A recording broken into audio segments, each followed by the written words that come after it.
কাশ্মীরের জঙ্গি হামলা নিয়ে আলিপুরদুয়ারে বিজেপিকে কাঠগড়ায় তৃণমূল।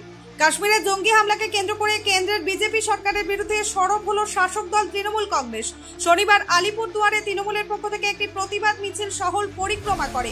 মিছিলে বিজেপির বিরুদ্ধে তীব্র স্লোগান তোলে তৃণমূল কর্মী সমর্থকেরা।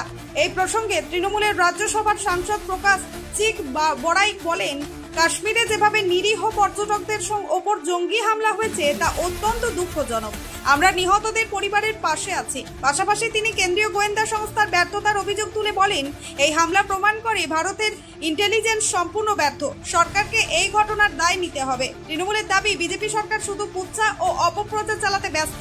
দেশের নিরাপত্তা নিয়ে তাদের কোনো মাথা ব্যথা নেই। মিছিল থেকে শান্তির বার্তা দিয়ে তৃণমূল জানিয়েছে তারা জঙ্গি হানার বিরুদ্ধে এবং সাধারণ মানুষের পাশে আছে। বিরুদ্ধে আমরা সবাই আছি এবং ইন্টেলিজেন্স ফেলিয়ার এবং আমরা ওই পরিবারের সাথে আছি যে পরিবারের লোক নিজের পরিবারকে গওয়াইছে।